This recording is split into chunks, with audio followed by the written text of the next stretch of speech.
Fala pessoal, tudo bem com vocês? Hoje eu vou fazer a explicação da paródia sobre a Revolução Industrial. A paródia, teve como base aí a música do Roberto Carlos, chamada Namoradinha de um amigo meu, a música lá da época da Jovem Guarda. Vamos à letra então. Na Inglaterra do século XVIII, produção artesanal vai ficar para trás. Indústria surge em toda parte, tem divisão do trabalho e exploração demais. Muito bem, pessoal. O processo de industrialização começa na Inglaterra, lá no século XVIII, principalmente a partir da segunda metade do século XVIII.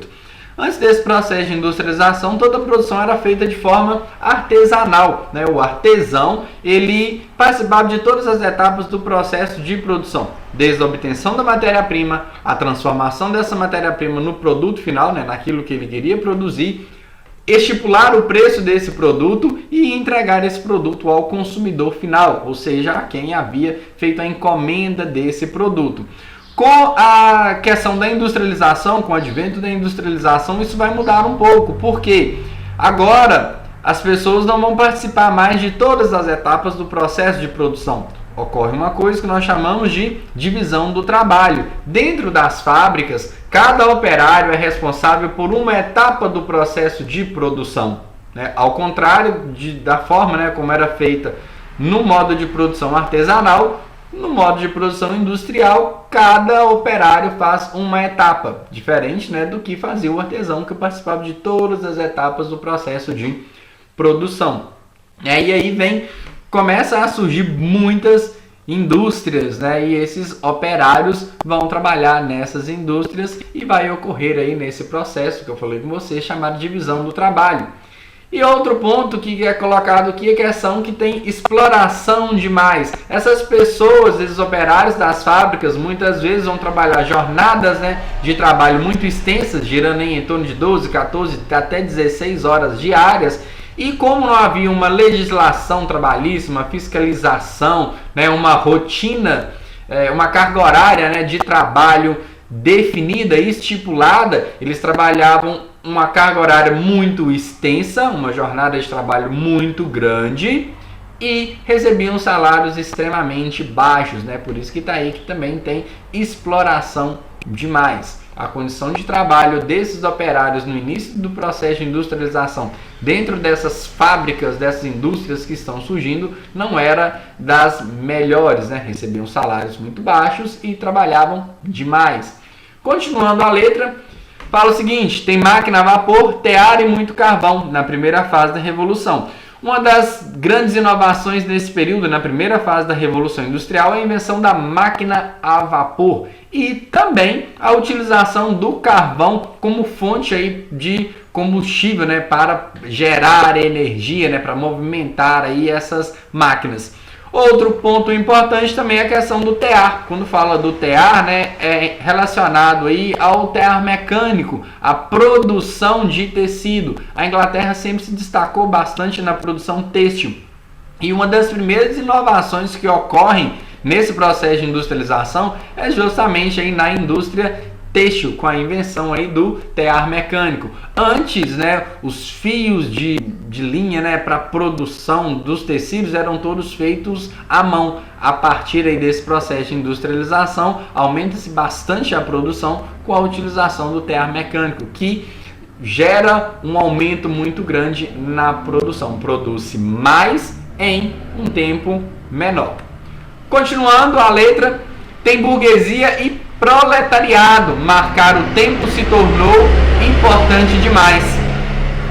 A burguesia e o proletariado são os dois grupos sociais que surgem durante o processo da industrialização, que tem destaque maior. Quem é a burguesia? A burguesia são os empresários, os donos das indústrias, as pessoas que são donos do maquinário, do local onde está instalado aí essa indústria, e também são as pessoas que detêm o capital, ou seja, o dinheiro, ficam com o lucro gerado pela produção. E o proletariado são os operários das fábricas, são as pessoas que, como não são donos aí, dos meios de produção, ou seja, do maquinário, não tem o capital, o dinheiro para investir, o que eles fazem? Eles vendem sua força de trabalho em troca de um salário.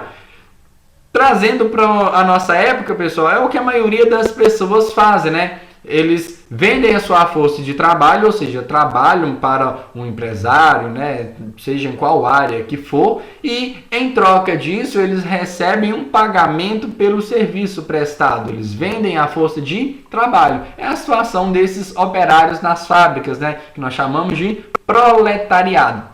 Marcar o tempo se tornou importante demais. Agora o ritmo das fábricas é ditado pelo relógio, né?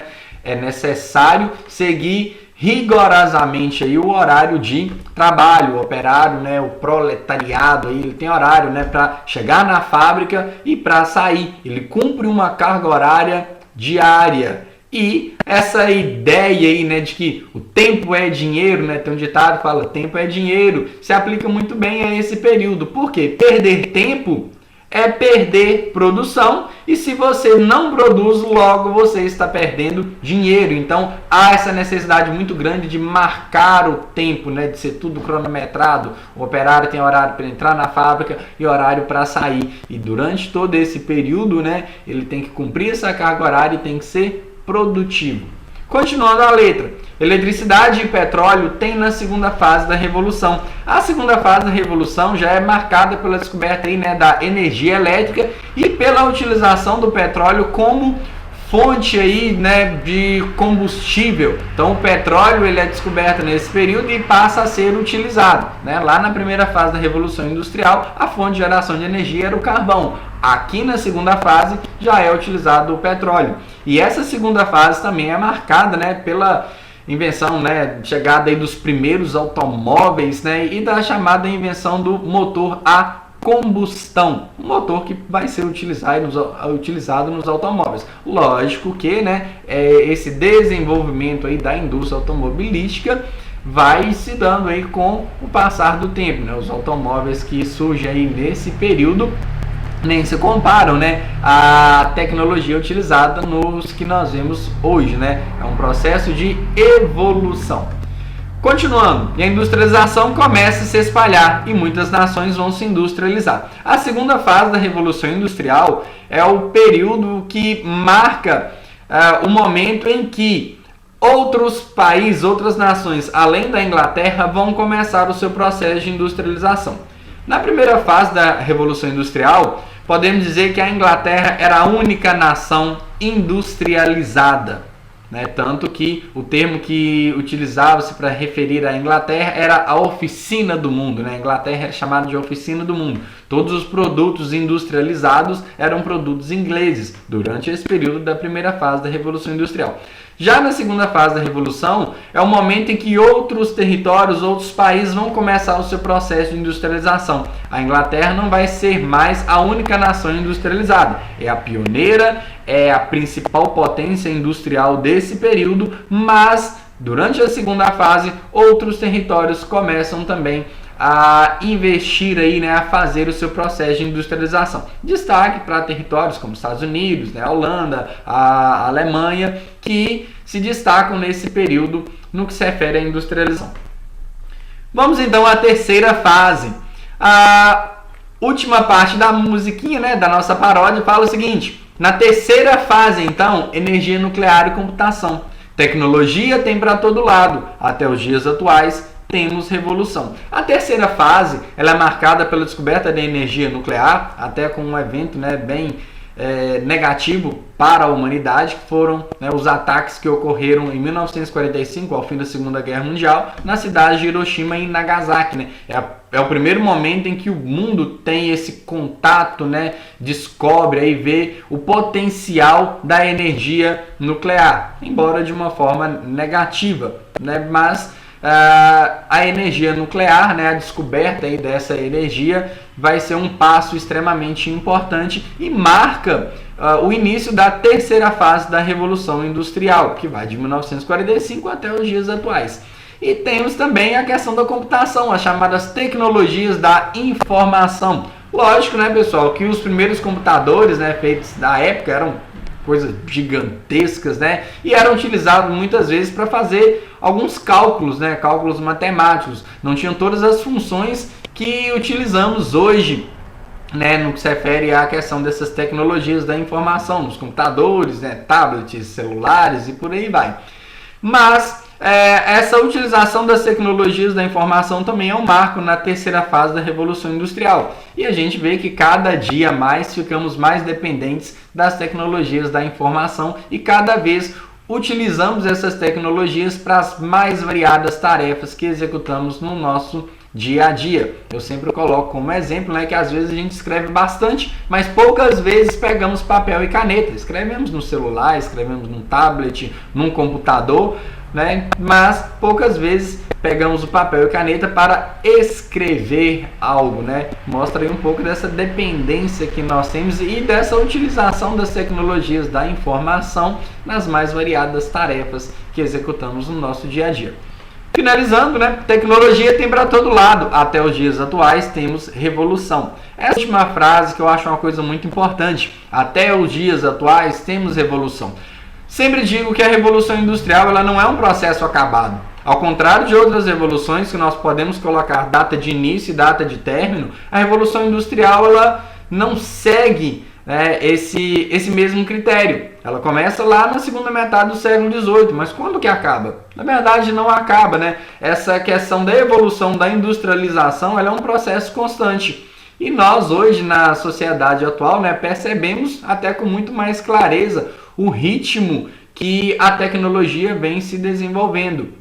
Né, muitas vezes isso não causa para a gente espanto, porque estamos acostumados, né, já estamos aí inseridos nesse mundo completamente tecnológico e acompanhamos, né, cotidianamente aí o desenvolvimento da tecnologia. Né, lá no século XVIII, isso causa até um certo espanto, né, a quantidade de indústrias que surgem, os avanços tecnológicos da época. Mas utilizamos as tecnologias e isso é um processo de evolução constante. Então, até os dias atuais, nós temos essa revolução. Nós temos uma revolução tecnológica, nós temos uma revolução no processo de industrialização. Porque desde o momento em que começa-se esse processo de industrialização, ele vai passando por uma evolução, né, por mudanças aí constantes. Ok? É isso aí, pessoal. Espero que vocês tenham compreendido aí as 3 fases da Revolução Industrial. Até mais para vocês. Grande abraço.